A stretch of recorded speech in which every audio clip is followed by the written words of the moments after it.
Sajeeb Wazed Joy, Salman F Rahman, Obaidul Quader ও আসাদুজ্জামান খান। এই চারজন শেখ হাসিনাকে ডুবিয়েছেন। ইন্ডিয়ান এক্সপ্রেসকে আওয়ামী লীগ নেতারা আজ ও কাল চ্যানেলে স্বাগতম। ক্ষমতাচ্যুত শেখ হাসিনা সহ তার দল আওয়ামী লীগের কয়েকজন নেতাকর্মী ও সাবেক সরকারের সঙ্গে সংশ্লিষ্ট গোয়েন্দা সদস্যদের পাঠানো কিছু বার্তা। আমি আপনার সঙ্গে দেখা করতে পারব না। আমি আত্মগোপনে আছি, ফোনে কথা বলতে পারি। নিরাপদ কোনো স্থানে আমি আপনার সঙ্গে দেখা করার চেষ্টা করব। আপনার গতিবিধি নজরদারি করা হবে, তাই আমি আপনার সঙ্গে দেখা করতে পারব কিনা জানি না।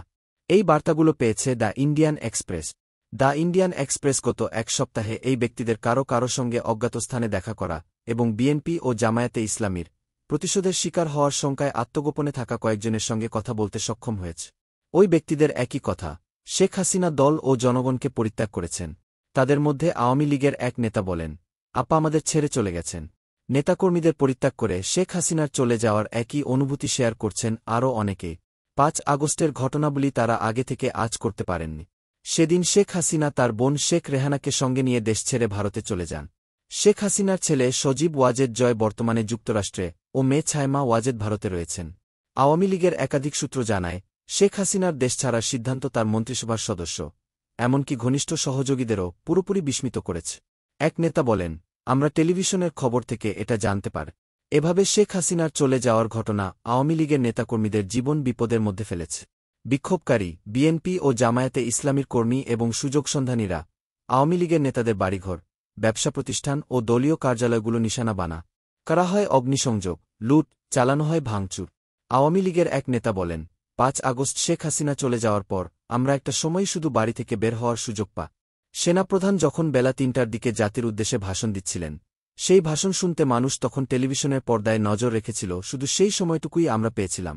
আরেক নেতা ও মন্ত্রী বলেন, আমি ও আমার পরিবারের সদস্যরা ধরা পড়লে লোকজন আমাদের জীবন্ত পুড়িয়ে মারতে। আওয়ামী লীগ সরকারের পতনের জন্য আত্মগোপনে থাকা ওই নেতাদের একজন দলের অভ্যন্তরীণ একটি স্বার্থগোষ্ঠীকে দায়ী করে বলেছেন, শেখ হাসিনা আমাদের কথা শোনেননি। তারা এই গোষ্ঠীকে গ্যাং অব 4 বলে আখ্যায়িত করেন। তিনি বলেন, গোষ্ঠীটি শেখ হাসিনাকে বাস্তব অবস্থা বুঝতে দেয়নি। এই 4 নেতা হলেন শেখ হাসিনার ছেলে সজীব ওয়াজেদ জয়, বেসরকারি শিল্প ও বিনিয়োগ বিষয়ক উপদেষ্টা সালমান এফ রহমান, আওয়ামী লীগের সাধারণ সম্পাদক ওবায়দুল কাদের ও সাবেক স্বরাষ্ট্রমন্ত্রী আসাদুজ্জামান খাঁ। আওয়ামী লীগের ওই নেতা বলেন, 4 জনের এই দল তার পতনে নেতৃত্ব দিয়েছেন। এই ব্যক্তিদের ওপর তার ছিল অন্ধবিশ্বাস। তার যে সহজাত রাজনৈতিক প্রজ্ঞা ছিল, তা তিনি তাদের কারণে হারিয়েছেন। এ বছরের জানুয়ারি মাসে অনুষ্ঠিত সাধারণ নির্বাচনে বিএনপিকে না আনা শেখ হাসিনার একটি বড় ভুল হিসেবে বর্ণনা করা হচ্ছে। সূত্রগুলো বলেছে, আওয়ামী লীগের কিছু নেতা মধ্যস্থতাকারীদের মাধ্যমে লন্ডনে বিএনপির চেয়ারপারসন ও সাবেক প্রধানমন্ত্রী খালেদা জিয়ার ছেলে তারেক রহমানের সঙ্গে যোগাযোগ রেখেছিল। একটি সূত্রের ভাষ্যমতে, আড়ালে থাকা একটি চ্যানেলের মাধ্যমে বিএনপিকে নির্বাচনে আনার প্রস্তাবও দিয়েছিল। আমাদের ধারণা, তারেকের সঙ্গে যোগাযোগ রক্ষায় চ্যানেলটি ২০২৪ সালের জানুয়ারিতে অনুষ্ঠিত নির্বাচনের 1 বছর আগেই ২০২৩ সালের জানুয়ারিতে প্রতিষ্ঠা করা হয়। কিন্তু শেখ হাসিনা ওই প্রস্তাবে সবুজ সংকেত দেননি। আওয়ামী লীগের একজন নেতার বক্তব্য, বিএনপি চেয়ারপারসনের ছেলের সঙ্গে যোগাযোগ রক্ষার বিষয়টি শেখ হাসিনার প্রত্যাখ্যান করা ছিল সাংঘাতিক ভুল। কেননা, একটি তত্ত্বাবধায়ক সরকারের অধীনে বিএনপি নির্বাচনে আসার প্রস্তুতি নিচ্ছিল। বিএনপিকে নির্বাচনে আনা গেলে বিরোধীদের রাগ, ক্ষোভ হয়তো মিটে যেত। ওই নেতা আরও বলেন, দুর্নীতি, চাঁদাবাজি, নির্যাতন, পুলিশের নিষ্ঠুরতায় জনগণের মধ্যে যে ক্ষোভের সৃষ্টি হয়েছে, তা আমরা বুঝছিলাম। বিএনপিকে নির্বাচনী তরিতে ওঠানো গেলে সেই ক্ষোভ হয়তো থামানোও যেত। তাতে আমরাই আবার জিততে পারতাম এবং দল ক্ষমতায় থাকত।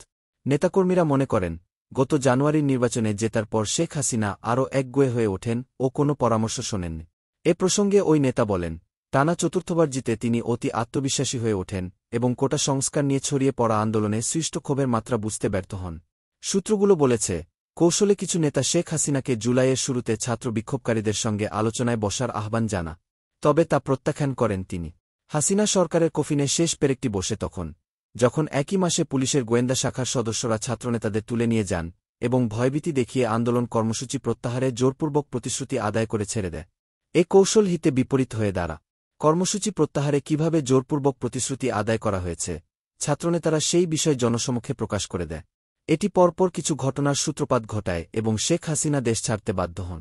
শেখ হাসিনার পতনের পর জীবনাশঙ্কায় আওয়ামী লীগের অনেক নেতা, কর্মী ও বুদ্ধিজীবী দেশজুড়ে বিভিন্ন ক্যান্টনমেন্টে আশ্রয় নেয়। আশ্রয় নেওয়া এই ৬২৬ জনের মধ্যে ছিলেন নানা শ্রেণীপেশার মানুষ। তাদের মধ্যে ছিলেন আওয়ামী লীগের ২৪ জন নেতা, ৫ জন বিচারক, বেসামরিক প্রশাসনের ১৯ কর্মকর্তা, 28 পুলিশ কর্মকর্তা, বিভিন্ন পদের 487 জন পুলিশ সদস্য, বিভিন্ন পাবলিক বিশ্ববিদ্যালয়ের কর্মকর্তাসহ নানা পেশার 12 জন ও 51টি পরিবার।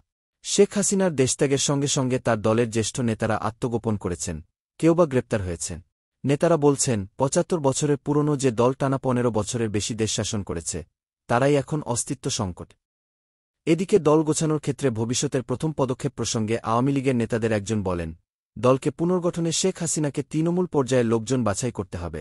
তাদের মধ্যে থাকবেন কিছু তরুণ আওয়ামী নেতা, মাঠ পর্যায়ে যাদের ব্যাপারে মানুষের আস্থা আছে, লোকজনের সঙ্গে যাদের যোগাযোগ আছে।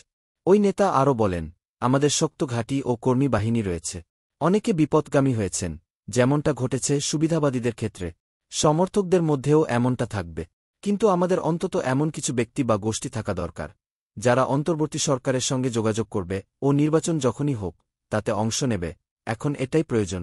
এই পরিস্থিতিতে দলের হাল ধরার বিষয়ে বিএনপির মহাসচিব মির্জা ফখরুল ইসলাম আলমগীর, আব্দুল মঈন খান, আমির খসরু মাহমুদ চৌধুরী, রুহুল কবির রিজভির মতো কয়েকজন নেতার ভূমিকার দিকে ইঙ্গিত করেন তিনি। বলেন, খালেদা জিয়া কারাগারে থাকাকালে ও তারেক রহমান বিদেশে অবস্থানকালে বিএনপির দুর্গ সামলেছেন তারা। দেশে শেখ হাসিনা ও আওয়ামী লীগ বিরোধী মনোভাব বিরাজ করায় শেখ হাসিনার পরিবার ও এর উত্তরসূরি সজীব ওয়াজেদ জয়ের খুব কম বক্তব্যে বিবৃতি দেওয়া উচিত বলে মনে করেন দলটির নেতারা। আওয়ামী লীগের নেতাদের একজন বলেন, লোকজন এখনও ক্ষেপে আছেন। আমাদের পক্ষ থেকে তাদের সময় দিতে হবে। অন্তর্বর্তী সরকার বা বিএনপি কিংবা জামায়াতের নেতৃত্বাধীন সরকার যেই কয়েকটা বছর ক্ষমতায় থাকুক, আমাদের ঘুরে দাঁড়ানোর সক্ষমতা আছে। কিন্তু দীর্ঘমেয়াদে আমাদের আবার সংগঠিত হওয়ার কথা ভাবতে হবে। সাম্প্রতিক পরিস্থিতি সম্পর্কে আরও খবর পেতে চোখ রাখুন আমাদের চ্যানেলে। ভিডিওটি ভালো লাগলে লাইক দিন, শেয়ার করুন। ধন্যবাদ।